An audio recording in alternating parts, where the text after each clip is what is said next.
আমরা ঈদুল আজহার প্রত্যেকটি ইজারাদার হাটে যাব, ইজারা প্রক্রিয়া সঠিক আছে কিনা এবং সেখানে কোনো অনৈতিক কোনো কিছু ঘটছে কিনা। এই জাল টাকা উৎপাদন প্রক্রিয়া বিভিন্ন জায়গা থেকে কিন্তু উদ্ধার হয়েছে। কিছু ক্ষেত্রে তারা জাল টাকা আসলে প্রোভাইড করে, কিছু ক্ষেত্রে প্রতারণা আশ্রয় নিয়ে তারা জাল টাকা দেয় না।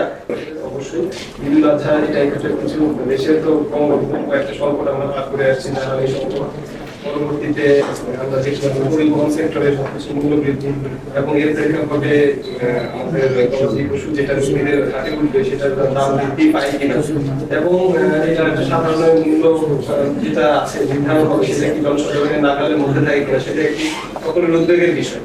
এই প্রেক্ষাপটে আমরা যেভাবে প্রত্যেকটি জ্বালানি অথবা ভোজ্য তেল এই দুইটার ব্যাপারে আমাদের সদর দপ্তর এবং সাথে সরকারের পর্যায়ে থেকে নির্দেশনা ছিল, আমরা কিন্তু চেষ্টা করেছি গুরুত্বপূর্ণ সব পেট্রোল পাম্পে এবং সব বাজারকে মনিটর করতে ভোজ্য তেল এবং পেট্রোলের দাম নিয়ন্ত্রণে রাখার ব্যাপার।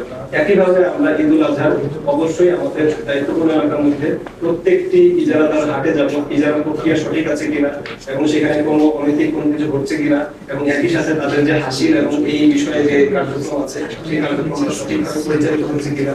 আমাদের জনগণের সম্পদ থাকতে পারে কিন্তু আমাদের উদ্দেশ্য সব উদ্দেশ্যের কোনো ঘাটতি নেই।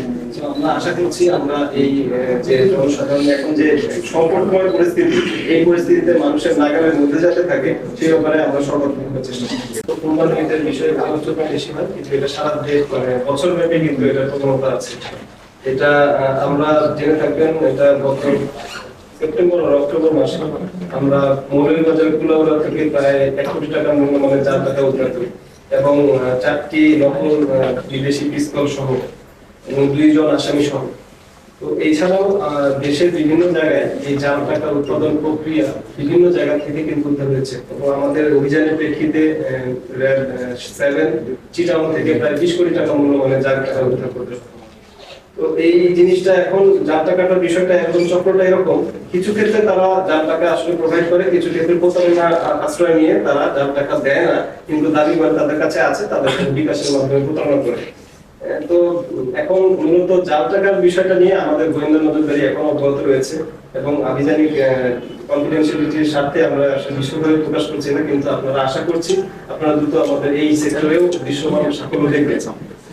আর চোরাচার আইনের বিষয়টা নিয়ে যেটা বললেন সেটা অবশ্যই বিজিবি এই বর্তমান প্রেক্ষাপটে বেশ তৎপর দেখাচ্ছে। আমরা অন্য গোয়েন্দা সংস্থার সাথে এবং বিজিবির সাথে খুব সমন্বয় করে থাকি। সেক্ষেত্রে বিজিবি যদিও মেজরিটি যে গবাদি এখন পর্যন্ত যে আমাদের সাম্প্রতিক সময়ে আমরা তো খবর রাখি, খবরে এখন পর্যন্ত আমাদের বড় আকারের গরুর চালান বা এখন পর্যন্ত পাওয়া যাচ্ছে না। এটার বিভিন্ন কারণ হতে পারে যে পাহাড়ি ঢল বা বর্তমান যে বর্ষার যে প্রবণতা, এখানে হয়তো জিনিসটা আনানো একটু কঠিন হচ্ছে, কিন্তু অবশ্যই যেহেতু মাত্র 25 দিন পরেই, তো সেই প্রেক্ষাপটে অবশ্যই তাদের তৎপরতা বৃদ্ধি পাবে। তো আমরা আমাদের নজরদারি চলমান রেখেছি। আপনারা জানেন যে 81 লাখ টাকা মূল্যমানের ভারতীয় পণ্য জব্দ করেছি। তো যদি বিজিবি স্ক্রিনিং এও যদি কোনো কিছু মিস আউট হয়, আমরা পরবর্তীতে বিজিবির যে 8 কিলোমিটার 5 কিলোমিটার যে নিয়ন্ত্রণ করে তারা মূলত এটা আইন শৃঙ্খলা বাহিনীর দায়িত্বে এসে পড়ে।